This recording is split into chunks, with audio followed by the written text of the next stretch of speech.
one morning when we were climbing a really big mountain. We were partway up it when clouds closed in all around the mountain. Now, it was a leftover typhoon that we didn't know was coming, but apparently the enemy knew it was coming, and they knew when we were surrounded by clouds, we couldn't get air support, we couldn't call jets, and we couldn't get helicopters. And so they set a huge ambush for our column. Usually when an ambush took place, it would kill the first 6 or 8 guys, and then they would take off. After about 30 seconds, they would break contact and take off. In this case, they launched an attack that took in more than half of our company in the kill zone. And Smitty and I were okay because we were walking last in the column. It's called drag. We were walking drag, and the column was in this huge fight that went on for about 40 minutes, huge back and forth battle with the North Vietnamese.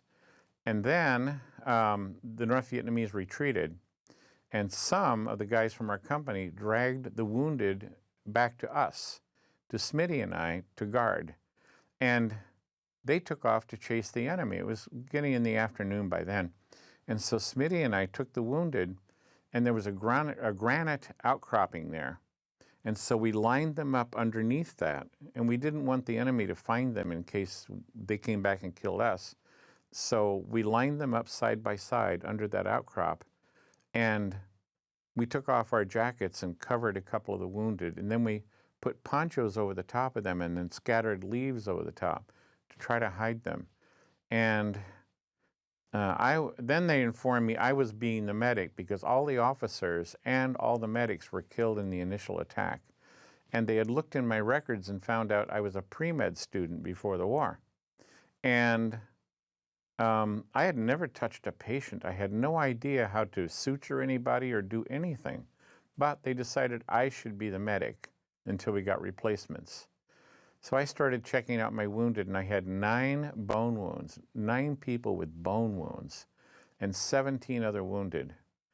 And I opened up the aid kit to see what I had to treat them with, and I had 1/4 grain syreeta morphine. It's just enough for one person, and 2 cans of albumin, which is a blood expander. It doesn't carry oxygen, but it gives the heart something to pump in case somebody's bleeding to death. So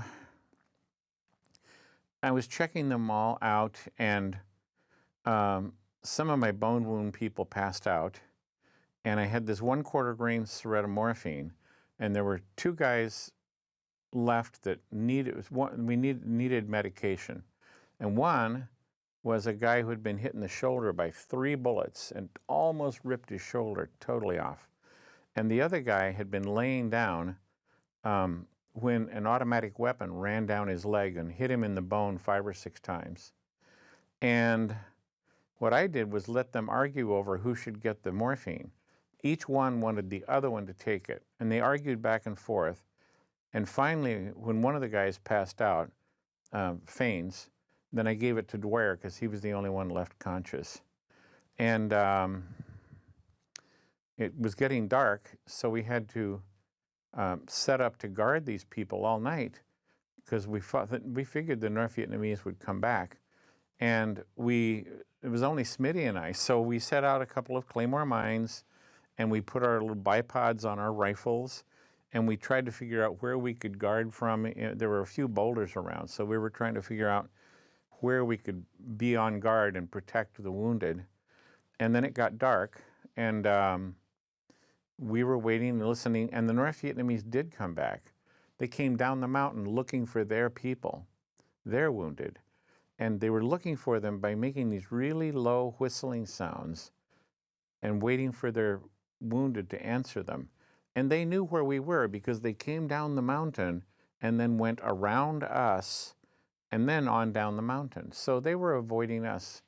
And I don't know how, but about 1 or 2 a.m., the company found us again, which is an amazing feat. But they found us, and they came back. And so in the morning, I had to look. A couple of my bone wounds had already died of shock. And I had to figure out who gets the albumin. See, if people are leaking blood, what happens is when they're lost too much blood, their heart starts beating really fast, and their veins get really flaccid, so it's hard to give them an injection or anything. And each of these cans, if they were leaking blood quickly, it could keep them alive for 2 or 3, maybe 4 hours. And if they were leaking blood slower, it might keep them alive 5 or 6 hours. So I didn't know when these clouds were going to lift, and I had to figure, who would I give this blood expander to? You know, somebody who's going to bleed it out right away, or somebody that would live longer. Maybe they would live long enough for the clouds to lift, and then we could get helicopters in to take people to the hospital. So I finally had to pick 2 people and give them the albumin. And then I had nothing left to give people. And we were ordered to take all our wounded and take them down below the cloud level on the mountain. So there weren't very many of us left that weren't wounded. So it was like this inchworm process. We had to send some people down the mountain to establish an area, like a little perimeter. And then we had to carry all the wounded down, and we had to put them into ponchos, and we tried making stretchers out of ponchos and bamboo to carry some of them. And the ones that could walk, of course, walked down and helped other people limp down if they were wounded. And we really tried, you know, we were so gentle with our wounded because we didn't want to hurt them. So we tried not to drop them or bump them against trees or anything. And I would go up the line of people being taken down and check everybody to see how their wounds were doing. And all I could do was like adjust bandages or maybe put on a new bandage if they needed one. The only other painkiller I had was called Darvon. It's about like Tylenol. And so I had nothing else to give them. So I always carried tea and sugar in my backpack. So I made up a canteen cup of hot tea, and I put a lot of sugar in it. And all I could do was give them a sip of that. And it wasn't medicine, but I just wanted to show them I cared, you know. And they appreciated it. And we moved them on down, and we'd have to move them to that level, and then we'd have to go back up and get their gear and bring all their gear down. And we had to do this down the mountain, bit by bit, and it took us 4 days to get the wounded far enough down the mountain. And on the last day, well, I'd already lost almost all my bone wounds had died. I think I only had 2 left at that point. And some of the other wounded, they were doing badly. 2 of the belly wounds had died. And we finally got them down to a place where the clouds hadn't cleared, but you could begin to see light through them. So this one helicopter pilot said he could come in. So we got our entrenching tools, and we weren't on a cliff, like straight down, but we were on a very steep hill. And we tried to take our entrenching tools and dig a ledge for the helicopter to come and land on. Well, we dug as much as we could, but it really wasn't much. And this pilot flew in, and he was so skilled. He was able to come in and put just one side of the helicopter, you know, the skid. He was able to put it on the ledge we made. And then he kept the speed of the blades cranked up so they wouldn't sag and dig into the mountain and destroy the helicopter. But the hill was so steep that his blades on the uphill side were cutting the grass.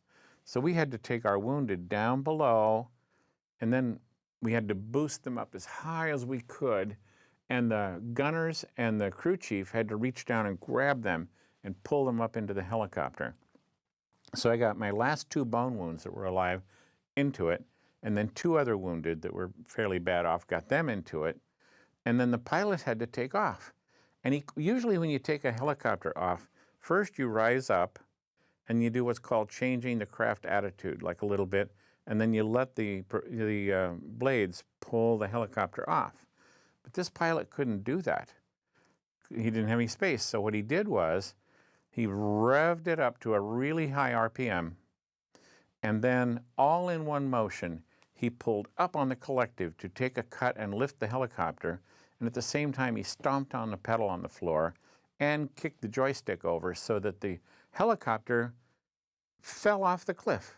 it just hopped off the cliff and started to fall. And as it fell down the cliff, he was able to regain flight and then recover and take off. And wow, just never saw it. They were so, he was so skilled. It was just so amazing. And then 2 hours later, the clouds finally lifted and they were able to bring helicopters in and take all of us off the mountain.